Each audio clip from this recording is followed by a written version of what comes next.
Allahu Akbar, Allahu Akbar. Ada orang nak melakukan perbuatan sunnah, lalu kita halangi orang itu sehingga orang itu tidak jadi melakukan perbuatan sunnah, maka dia termasuk orang yang bermaksiat.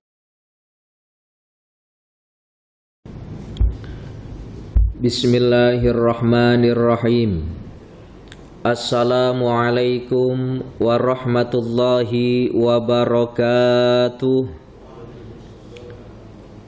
Alhamdulillahilladzi hadana bi ta'atihi wa jazruna an ma'siyatihi wa ashhadu an la ilaha illallahu bi wahdaniyatihi wa ashhadu anna Muhammadan abduhu wa rasuluh, amma ba'du.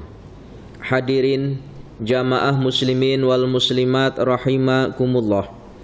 Alhamdulillah, puji syukur kita kehadirat Allah atas segala nikmat yang telah diberikan kepada kita, sehingga dengan nikmat-nikmat itu Allah berikan kesempatan kepada kita untuk senantiasa hadir di dalam masjidnya yang tidak lain adalah lis-sholati, laksanakan ibadah sholat yang tentunya kita kerjakan dengan cara berjamaah. Semoga masjid yang sekarang kita duduk di dalamnya ini kelak di hadapan Allah akan menjadi salah satu saksi bahwa kita selama hidup di dunia termasuk golongan orang-orang yang soleh dan solehah. Allahumma amin ya rabbal alamin. Para jamaah yang dirahmati oleh Allah, melanjutkan bahasan kita pada pertemuan minggu yang lalu, yang mana Syekh Nawawi Al-Bantani di dalam kitabnya yang bernama Nashaihul Ibad, beliau mengutip satu riwayat yang disampaikan oleh sahabat Umar, laula iddi'aul ghaibi, andaikan aku tidak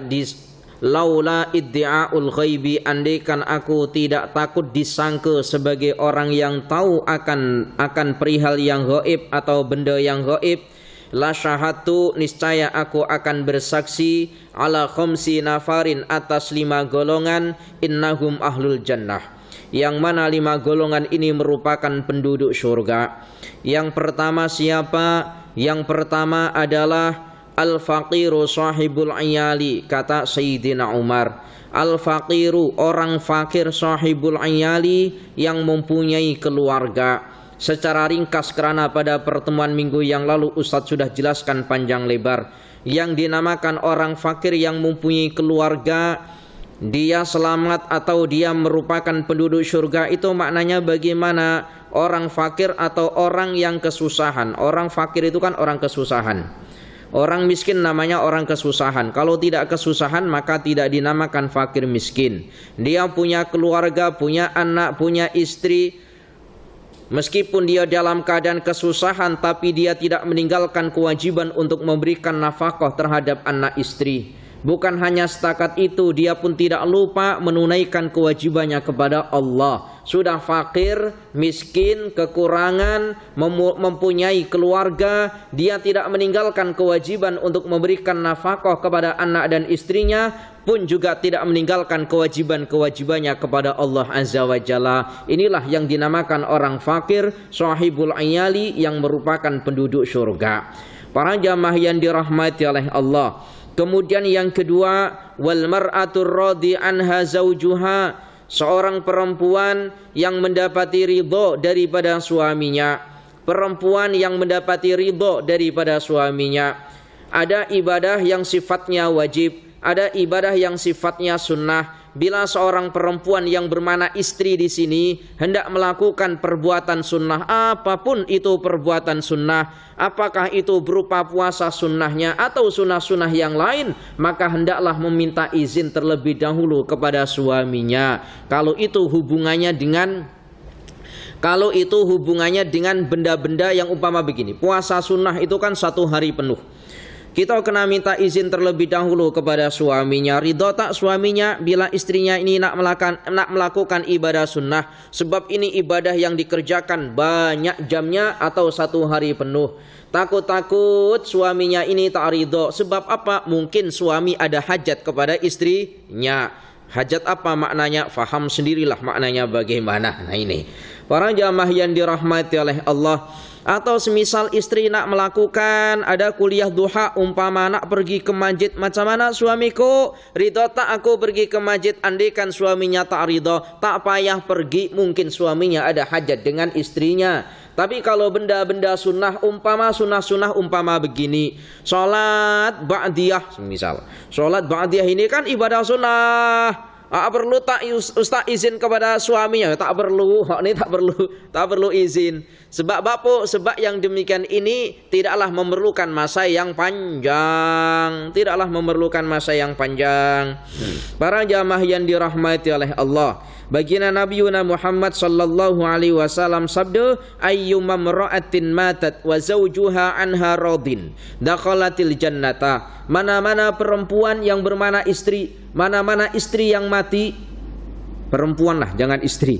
Mana-mana istri, oh, ini kan berarti istrinya banyak kalau macam tuh. Mana-mana perempuan yang mati dan masa hidupnya dia mendapati ridho daripada suaminya, dakhalatil jannah, maka dia masuk ke dalam surga. Para jamaah yang dirahmati oleh Allah. Yang ketiga apa? Dan inilah yang akan menjadi bahasan kita. Yang ketiga, yang keempat, dan yang kelima daripada 5 golongan penduduk surga. Yang ketiga siapa yang menjadi penduduk surga? Wal mar'atu al mutasaddiqatu bimahriha ala zaujiha. Seorang istri yang memberikan sedekahnya, atau seorang istri yang al mutasaddiqatu, yang bersedekah.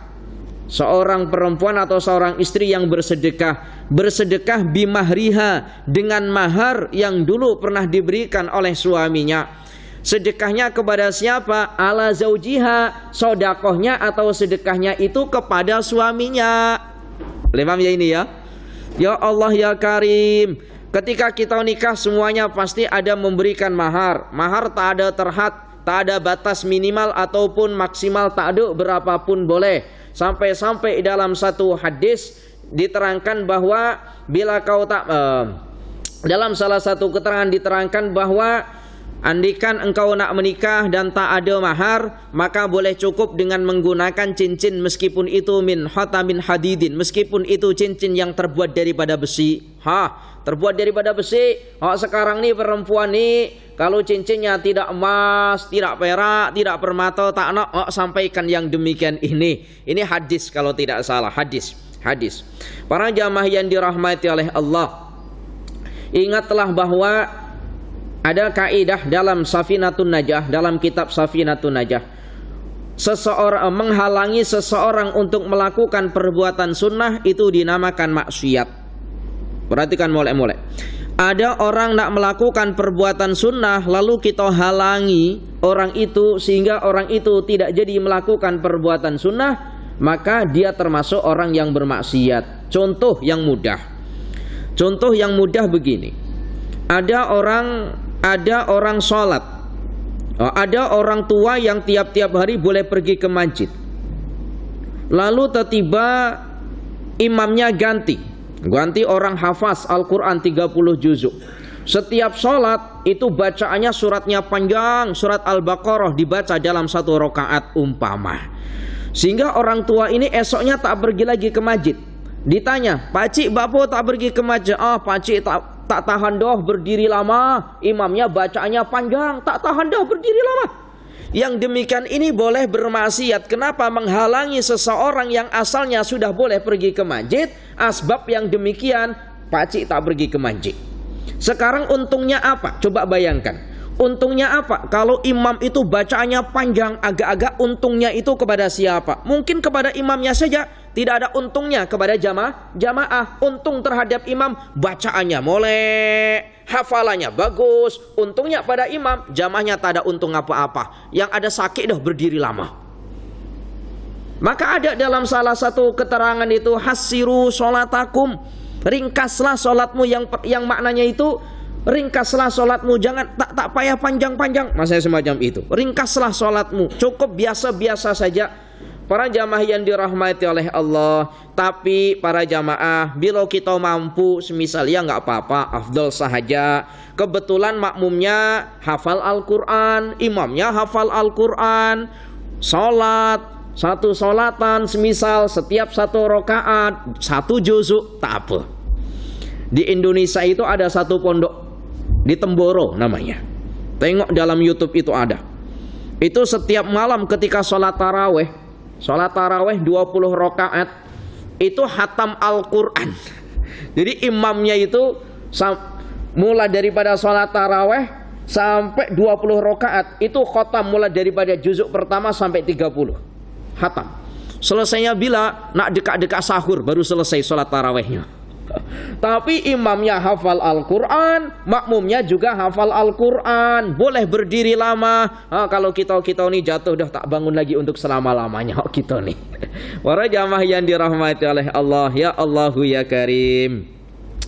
Para jamaah yang dirahmati oleh Allah, kaitannya dengan nikah. Wal mar'atu al-mutasaddiqatu bimahriha ala zaujiha. Nikah itu ada kalanya hukumnya wajib, ada kalanya hukumnya haram, ada kalanya hukumnya sunnah. Nikah itu, bila itu nikah hukumnya wajib, apabila orang ini berkemampuan, ada cukup biaya untuk nikah. Kemudian andaikan dia tidak nikah, maka boleh menjadikan ia terjerumus ke dalam perbuatan zina. Maka orang ini hukumnya wajib untuk menikah. Paham ya ini ya? Wajib. Ada kalanya nikah itu hukumnya sunnah. Maknanya bagaimana sunnah itu? Orang ini cukup ada biaya yang boleh digunakan untuk bekal nikah. Tapi andaikan dia tidak nikah, itu tidak sampai khawatir ke dalam perbuatan zina. Dia masih boleh menahannya. Maka yang demikian ini nikahnya hukumnya sunnah. Ada kalanya nikahnya hukumnya haram. Nikah hukum haram yang bagaimana? Dia tidak ada biaya untuk nikah. Dan dia sadar, dia tahu kalau nikah pasti akan mensia-siakan istrinya karena tak boleh menafkahi istrinya. Maka nikahnya hukumnya haram. Ini kena tahu. Para jamaah yang dirahmati oleh Allah, ketika ada perempuan yang merisik anak perempuan kita, misal ada laki-laki datang ke rumah kita nak merisik atau nak meminta anak perempuan kita dijadikan istrinya, maka tak payah kita halang-halangi. Apabila kita sudah cocok, akhlaknya molek, daripada keluarga molek, tak payah kita halang-halangi. Dengan cara macam mana? Dengan cara kita berikan syarat, hantarannya 200.000 ringgit umpama, maharnya 100.000 ringgit umpama, yang kita tahu orang itu pasti tak akan mampu. Maknanya bagaimana? Kita menghalangi seseorang untuk berbuat sunnah, maksiat boleh jadi kita. Para jamaah yang dirahmati oleh Allah, ya Allahu ya Karim. Wal mar'atu al mutasaddiqatu bimariha ala zaujiha. Ketika selepas pernikahan suaminya tak ada modal untuk usaha, tahu doh istrinya suami ini tak ada uang doh, habis uangnya untuk nikah. Lalu karena istrinya ini solehah, wahai suamiku, mahar yang kau berikan kepadaku wahai suamiku, kau gunakan modal, tak apa, aku sedekahkan buat engkau. Masya Allah. Dalam salah satu keterangan di antara harta yang berkah digunakan untuk usaha adalah maharnya seorang istri yang diberikan kepada suaminya digunakan untuk modal usahanya. Berkah hartanya. Ini banyak yang membuktikan, banyak sekali. Para jamaah yang dirahmati oleh Allah, mungkin kita sudah terlambat sebab kita sudah nikah. Nah ini, macam mana Ustaz nak nikah lagi ke? Tak payah, tak payah. Cukup kita nasihatkan kepada anak-anak kita, mungkin baik anak perempuan kita ataupun anak laki-laki kita. Para jamaah yang dirahmati oleh Allah, yang keempat daripada 5 golongan. Yang keempat daripada 5 golongan yang menjadi penduduk syurga siapa? Wasyakhsu ar-radhi anhu abawahu. Wasyakhsu seseorang ar-radhi yang mendapatkan ridha, anhu abawahu daripada kedua orang tuanya. Seseorang yang mendapati ridha daripada kedua orang tuanya. Para jamaah yang dirahmati oleh Allah, sememangnya sudah tidak diragukan lagi bahwa orang yang mendapati ridho daripada orang tua merupakan salah satu daripada 5 golongan yang dinyatakan oleh Sayyidina Umar sebagai penduduk surga atau penghuni surga. Dan banyak kali Allah menyeru supaya manusia berbakti dan taat kepada kedua orang tua selagi tidak bercanggah dengan syariat agama. Selayaknya bagi seorang anak itu taat atau berbakti kepada kedua orang tua selagi tidak bercanggah dengan agama atau syariat agama. Para jamaah yang dirahmati oleh Allah, begini. Perempuan itu dalam urusan nikah, perempuan itu ada yang dinamakan dengan perempuan yang bikr, perempuan yang masih perawan. Kemudian ada yang dinamakan perempuan kalau sudah tidak perawan namanya apa? Apa? Janda. Fasih betul kalau bilang janda. Ada perempuan yang namanya perawan, ada janda. Ketika dalam ilmu fiqh urusan nikah antara kedua ini, perawan dengan janda, itu ada perbedaan. Apa perbedaannya? Perbedaannya begini. Kalau perempuan yang masih muda, artinya yang masih perawan, itu semua haknya diserahkan kepada walinya. Andaikan seorang wali itu tidak ridho anak perempuan yang masih perawan itu menikah dengan laki-laki, maka dia punya hak. Faham ini ya? Melarang. Jadi seorang ayah itu punya hak untuk melarang anaknya yang masih perawan untuk nikah dengan laki-laki mana, semisal dilarang, jangan kamu nikah dengan laki-laki itu, jangan. Ini wali itu punya hak. Tetapi bagi perempuan yang sudah pernah menikah yang bermakna janda, maka walinya itu tidak punya hak untuk melarang anak perempuannya yang sudah janda ketika dia memilih seseorang untuk dijadikan imamnya. Boleh paham ya kalimat ini ya? Ada perempuan janda, dia nak nikah lagi semisal. Lalu walinya ini tidak punya hak untuk melarang, pertama. Yang kedua, untuk melarang nikah. Yang kedua, membatalkan daripada apa yang diniati oleh anak perempuannya yang statusnya sebagai janda. Tapi kalau masih perawan, itu punya hak. Paham ya ini ya? Itu dalam ilmu fiqh itu diajarkan semacam itu. Para jamaah yang dirahmati oleh Allah, baginda Nabi Muhammad sallallahu alaihi wasallam di dalam hadis menyampaikan, ridallahi fi ridal walidaini. Ridallahi fi ridal walidaini. Ridho Allah itu terdapat pada ridho kedua orang tua.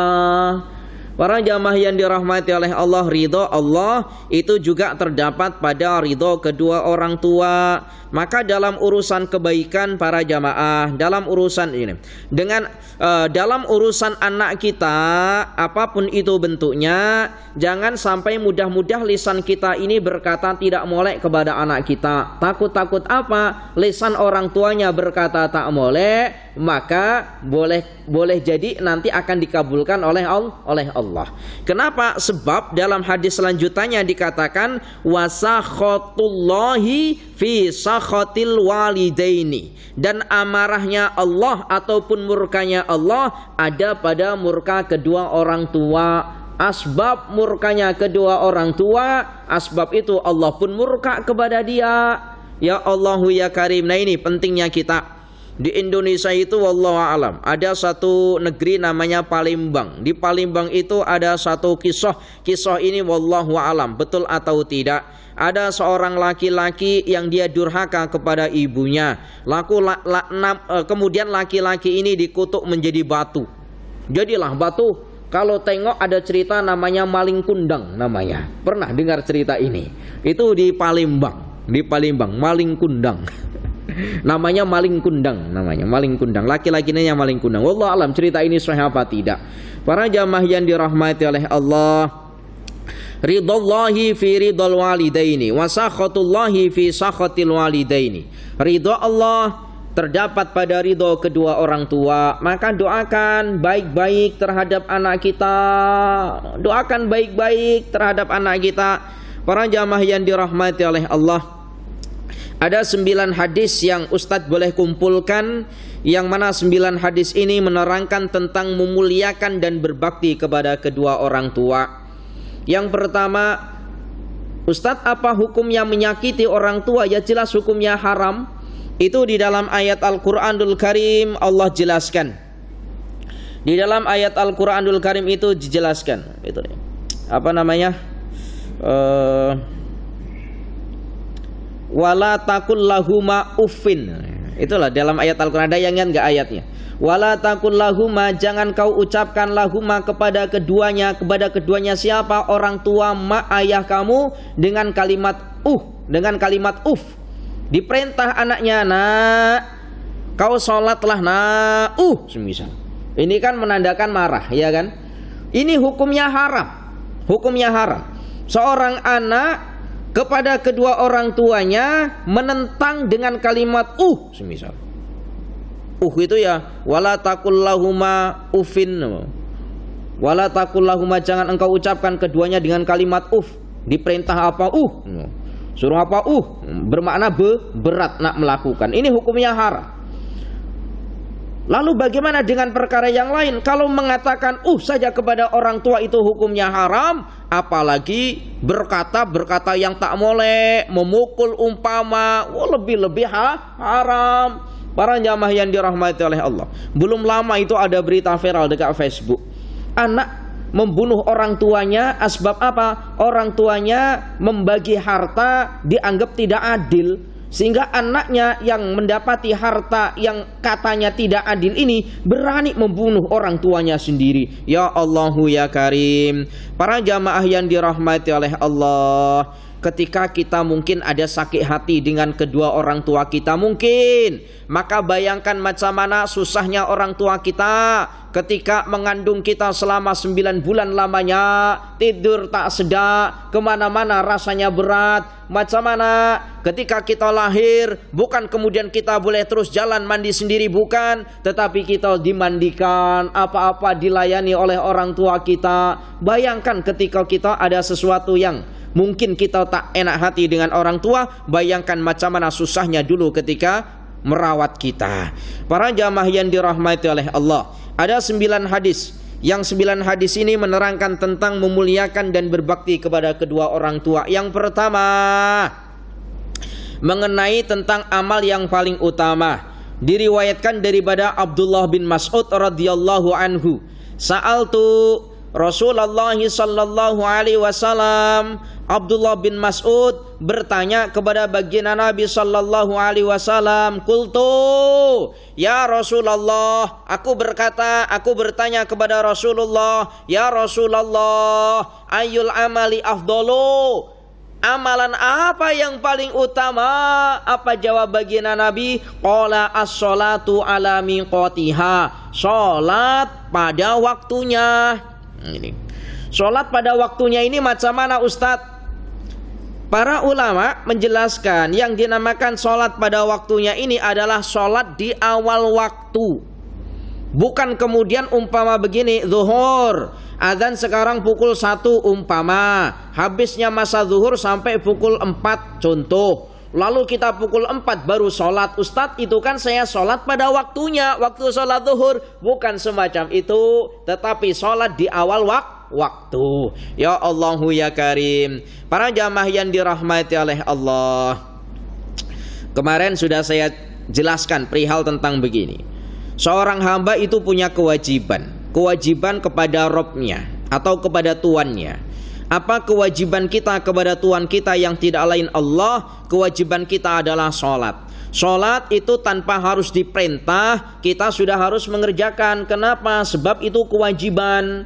Umpama kita ini melakukan sholat, menunggu dipanggil dulu oleh Allah dengan kalimat adzan Allahu Akbar, baru kita siap-siap mengerjakan sholat. Iqamat, baru kita siap-siap melaksanakan sholat. Maka kita tidak dinamakan hamba yang molek. Kenapa? Untuk melakukan kewajiban pekerjaan berupa sholat, kita menunggu tuannya memanggil kita untuk mengerjakannya. tidak termasuk hamba yang molek. Sepatut macam mana? Karena kita tahu itu adalah sebuah kewajiban, tanpa harus dipanggil pun kita sudah siap-siap. Adzan berkumandang, Allahu Akbar, Allahu Akbar. Kita sudah duduk di masjid, siap untuk melaksanakan sholatnya. Ya Allah, saya sudah siap untuk melaksanakan sholat. Ya Allah, begitulah hamba yang molek. Para jamaah yang dirahmati oleh Allah, Masya Allah, Tabarakallah. Para jamaah yang dirahmati oleh Allah. Lalu Qultu summa ayun.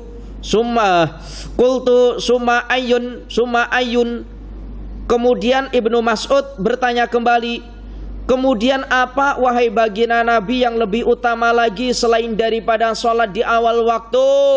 Lalu baginda Nabi sallallahu alaihi wasallam jawab, summa birrul walidaini. Kemudian berbuat baik kepada kedua orang tua.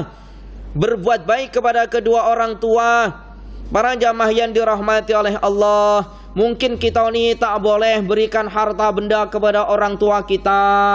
Lalu dengan cara macam mana kita nak bahagiakan kedua orang tua kita? Bila harta kita berikan kepada orang tua, mungkin harta itu tak lama habis. Lalu macam mana kita membahagiakan kedua orang tua? Jadikan diri kita sebagai orang yang soleh, orang yang molek di hadapan Allah. Asbab molek anak ini insya Allah akan menyelamatkan nanti orang tuanya di akhirat. Maka saya ingat sekali begini, ada seorang ulama, orang semakin banyak anak, katanya, orang semakin banyak anak itu semakin berkesempatan untuk masuk ke surga. Mula-mula saya pikir apa maknanya orang banyak anak, orang yang banyak anak itu berpeluang besar untuk masuk ke dalam surga. Saya pikir apa maknanya? Ternyata begini para jamaah. Ternyata begini maknanya. Nanti yang akan menyambung zikir kita sekarang ahli zikir, ahli ibadah lisan kita. Siapa nanti yang akan menyambung lisan kita? Siapa nanti yang akan menyambung zikir-zikir kita? Bukan jiran kita, bukan orang lain. Nanti yang akan menyambung zikir-zikir kita adalah anak-anak kita nanti. Anak-anak kita. Asbab kita ajarkan ilmu agama, orang tuanya mati, anaknya pandai ilmu agama, ahli ibadah, ahli zikir, maka lisan kita berzikir sudah terputus. Asbab kita mati, tetapi diteruskan oleh anak-anak kita. Maka ada 3 amalan yang tidak akan terputus pahalanya. Yang pertama adalah sedekah jariyah, yang kedua adalah ilmu yang bermanfaat, yang ketiga adalah anak yang soleh. Di antara tanda-tanda anak yang soleh adalah mendoakan kepada kedua orang tua. Para jamaah yang dirahmati oleh Allah, punya banyak anak itu berkesempatan berpeluang besar untuk masuk ke dalam surga. Kenapa? Semakin banyak anak, semakin banyak lisannya ini tersambung zikirnya oleh anak-anaknya. Itu kalau anak-anaknya soleh. Nah kalau anak-anaknya ahli maksiat ya sama saja, berpeluang besar untuk masuk ke dalam neraka. Kenapa? Anak ini titipan yang oleh Allah berikan kepada kita. Para jamaah yang dirahmati oleh Allah, Ustaz nak ajar sikit perihal tentang 2 ilmu. Yang pertama, ilmu itu ada yang dinamakan ilmu syar'iyah, ilmu syariat. Yang kedua ada yang dinamakan ilmu hakikat. Ilmu hakikat. Orang kalau mendalami ilmu syariat saja, itu untuk ikhlasnya sulit, payah. Nah ikhlas itu payah. Contohnya begini, ilmu syariat itu punya begini. Orang bersedekah, sedekah itu kan ya perintah ya. Orang sedekah, zakat, sholat itu semuanya perintah. Kita tahu itu adalah syariat agama. Orang mendalami ilmu syariat saja, maka yang ada apa? Dia susah nak ikhlas. Ya Allah, jangan-jangan sedekah saya ini enggak ikhlas ya Allah. Ya Allah, jangan-jangan sholat saya ini enggak diterima oleh Engkau ya Allah kerana. Nah, berarti ini hanya mengetahui ilmu syariat. Kalau orang itu mendalami ilmu hakikat, itu justru kalau tidak ikhlas itu pelik. Yang ada malah ikhlas. Contoh ilmu hakikat itu begini. Apa-apa yang ada di dunia ini adalah milik Allah. Paham ya ini ya? Ini ilmu hakikat. Apa-apa yang ada di dunia ini hakikatnya ya milik Allah. Kita punya harta ya milik Allah. Kita punya anak ya milik Allah. Semuanya lah apa yang ada di dunia ini milik Allah. Kemudian Allah perintahkan kepada kita untuk bersedekah atau untuk zakat.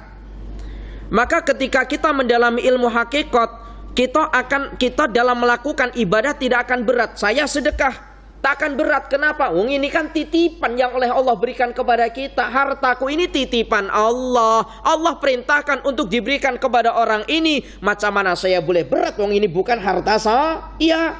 Paham kan ini ya? Ini bukan harta saya, ini milik Allah. Allah perintahkan untuk sedekah, saya berikan. Sebab itu memang milik Allah, bukan milik aku. Maka orang yang mendalami ilmu hakikat, ketika tidak ikhlas itu justru pelit.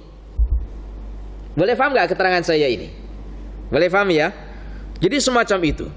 Jadi Masya Allah Tabarakallah, itu pentingnya kita mendalami ilmu hakikat. Semua yang ada di dunia ini milik Allah. Sehingga apa? Ketika Allah ambil benda kita, ketika Allah ambil daripada anak kita, atau anak kita mati, istri kita mati semisal, kita ya biasa-biasa saja. Ya Allah, itu memang milikmu ya Allah. Kau nak ambil nak apa terserah engkau ya Allah. Ya Allah, aku punya harta, kau perintahkan untuk diberikan kepada orang fakir miskin ya Allah. Ya ridho, memang ini bukan milik aku ya Allah, milikmu ya Allah. Nah ini, Masya Allah, ini namanya ilmu hakikat. Para jamaah yang dirahmati oleh Allah.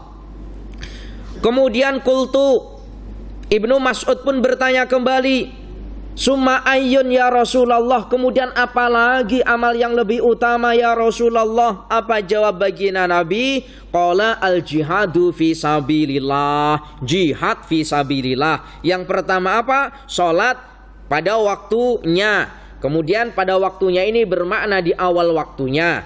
Kemudian yang kedua adalah birrul walidaini, berbuat baik kepada kedua orang tuanya. Andaikan kita tidak boleh memberikan harta umpama, maka doakan yang baik terhadap kedua orang tua kita. Kemudian yang ketiga apa? Kata baginda Nabi, al jihadu fi sabilillah, jihad fi sabilillah. Apakah jihad ini harus mengangkat senjata? Sekarang di Palestina tengah berperang, kemudian apakah kita kena pergi ke Palestina untuk berjihad? Para jamaah yang dirahmati oleh Allah, jihad tidak harus dengan mengangkat senjata. Terkadang saya ini banyak mengkritik begini para jamaah, mana-mana masjid sekarang banyak yang campaign perihal tentang Palestina minta sumbangan untuk Palestina. Oke, boleh. Tetapi terkadang kita lupa ada orang kanan kiri kita anak-anak yatim, ada kanan kiri kita orang miskin, depan belakang kita tak boleh makan. Tapi kita lupa atau kita menutup mata, yang jauh nampak oleh mata kita, yang dekat kita tak nampak. Para jamaah yang dirahmati oleh Allah, para jamaah yang dirahmati oleh Allah, ibadah haji itu molek, ibadah umrah itu molek. Ustaz nak nasihatkan di hadapan para jamaah, kalau kita nanti nak pergi ibadah umrah, atau kita nak pergi ibadah haji, pastikan ada tak jiran-jiran kita ini yang tak boleh makan. Pastikan apakah hutang-hutang kita ini sudah terbayar lunas atau belum. Jangan sampai asbab kita melakukan ibadah umrah atau ibadah haji, yang tentu itu dengan menggunakan uang, betul kan? Pergi ibadah umrah, pergi ibadah haji tentu dengan uang. Lalu jiran kita yang tengah kelaparan kita biarkan saja, zalim, kita zalim. Para jamaah yang dirahmati oleh Allah, ini terutama perihal tentang ibadah haji itu diterangkan dalam kitab itu begini. Ketika kita nak berangkat ibadah haji, pastikan ada anak-anak yatim, jiran-jiran kita, ada tak? Orang-orang miskin yang kelaparan, ada tak? Kalau semisal ada, maka kita pastikan selama berangkat haji umpama 1 bulan kita pergi haji umpama, maka kita kena pastikan orang miskin yang tidak boleh makan ini kita boleh cukupi untuk makan 1 bulan selama kita pergi haji. Pertama. Yang kedua, bila kita kita punya hutang, maka jangan sampai kita melakukan ibadah tetapi kita melakukan ibadah di atas penderitaan orang lain. Punya hutang kepada kawannya 100 ringgit sahaja, 10 tahun dah tak bayar, lalu dia pergi haji. Pergi hajinya orang yang punya hutang, oh orang tu boleh pergi haji dah, beribu-ribu ringgit dia habis, tapi untuk bayar hutang 100 ringgit saja berat. Berarti hajinya di atas kesusahan orang lain. Jangan sampai yang demikian. Para jamaah yang dirahmati oleh Allah, para jamaah yang dirahmati oleh Allah. Kemudian yang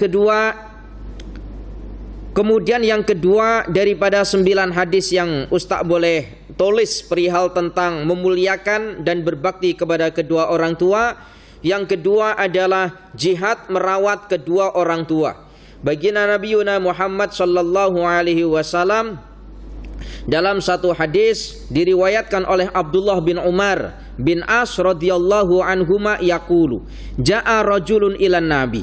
Jadi Abdullah bin Amr ya, bukan bin Umar. Abdullah bin Amr bin As ini meriwayatkan ada seorang laki-laki datang di hadapan baginda Nabi. Fasta'dzanahu fil jihadi.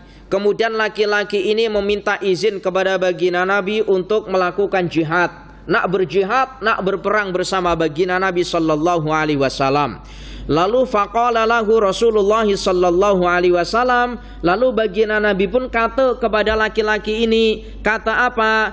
Ahayyun walidaka, adakah orang tuamu masih hidup?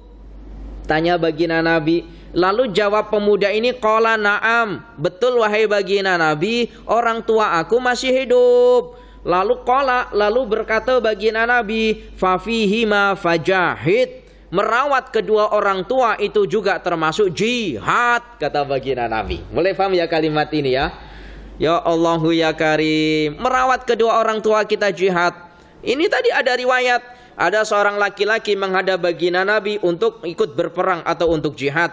Baginda Nabi kata, adakah orang tuamu masih hidup? Iya wahai baginda Nabi. Maka rawatlah keduanya, itu pun juga termasuk jihad.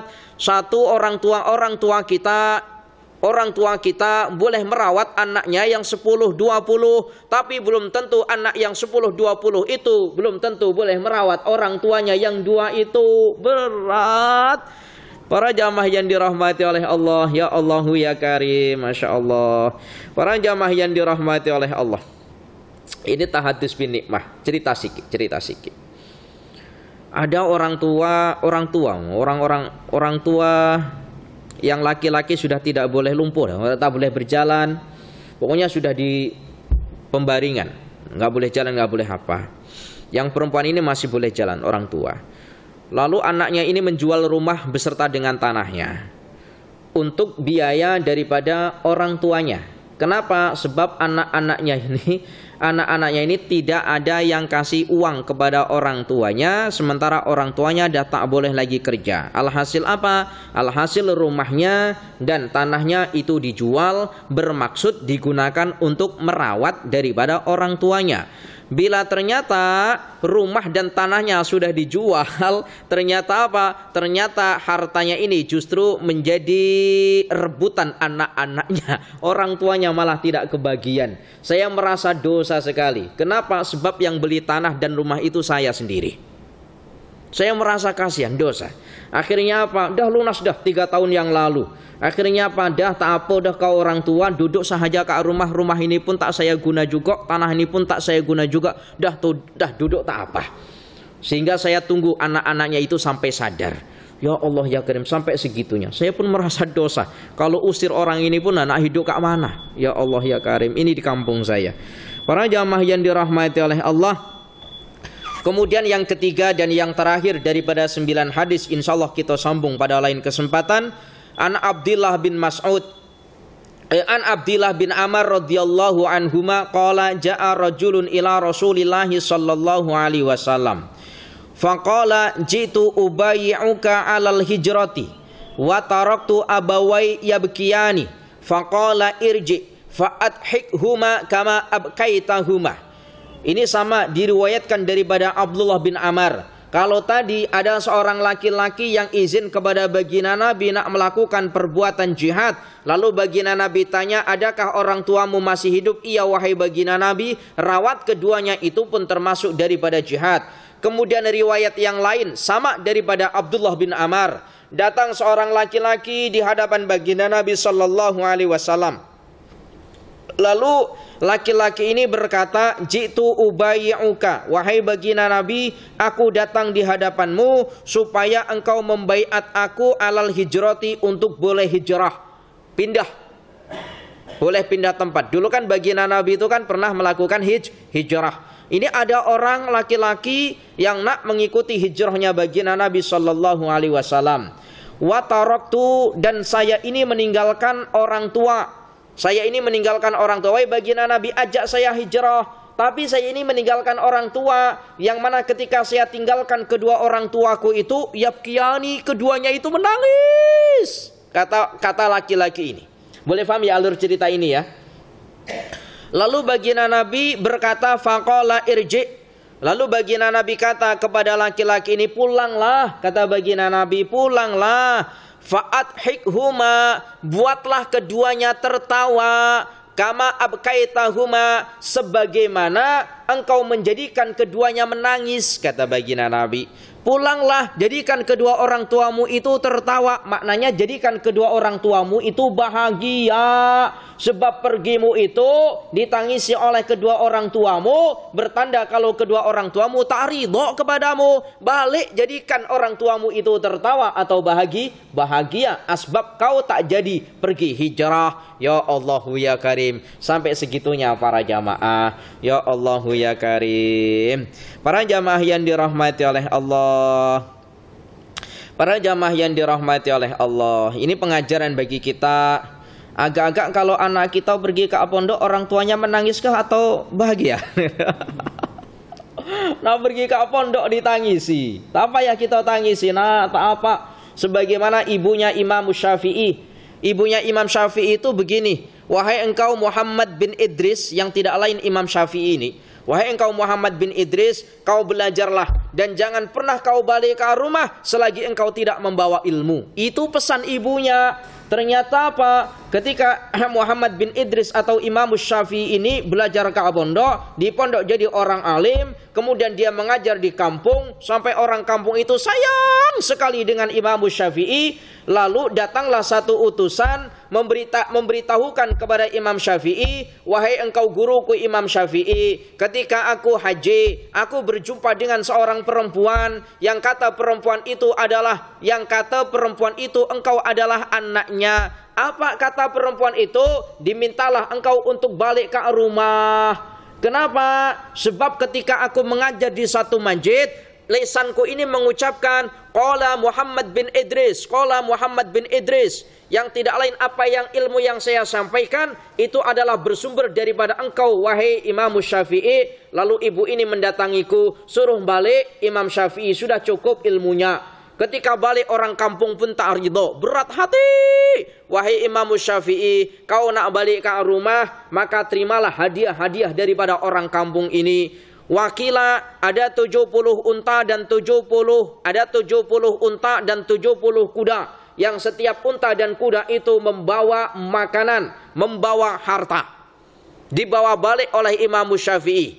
Imam Syafi'i nak membahagiakan ibunya. Sebelum datang ke rumah, Imam Syafi'i sampaikan kepada utusan, sampaikan kepada ibuku, kalau aku hari ini nak balik ke rumah. Ketika utusan ini sampai di hadapan ibunya, ibunya bertanya, wahai engkau utusan daripada anakku yang bernama Muhammad bin Idris, aku nak tanya, anakku balik ke rumah ini membawa apa? Diceritakan, anakmu balik ke rumah membawa harta dengan 70 untanya, dengan 70 kudanya. Apa kata ibunya? Kalau macam tu, wahai engkau utusan daripada anakku, bagi tahu Muhammad bin Idris yang tidak lain Imam Syafi'i tadi itu, tak payah dah balik ke rumah, suruh balik lagi ke kampungnya. Tak payah balik lagi. Lalu ingat, ya Allah, iya betul, dulu ibuku pernah berwasiat kepadaku, bila kau balik bawalah ilmu, bukan bawa harta. Ya Allah ya Karim. Agak-agak kalau kita punya anak macam mana? 10 tahun, 20 tahun keluar, semisal balik-balik apa yang kita tanyakan, nak, sekarang punya uang berapa? Ini agak-agak kita tanyakan. Ya Allah ya Karim. Para jamaah yang dirahmati oleh Allah, cukup insyaallah kita lanjutkan pada pertemuan hadapan. Insyaallah masih dalam bahasan 5 golongan penduduk surga. 4 golongan sudah kita bahas, yang 1 insyaallah akan kita lanjutkan pada minggu hadapan insyaallah. Para jamaah yang dirahmati oleh Allah, cukup al-afu minkum, mohon maaf apabila ada kesalahan. Ihdinas siratal mustaqim. Assalamualaikum warahmatullahi wabarakatuh.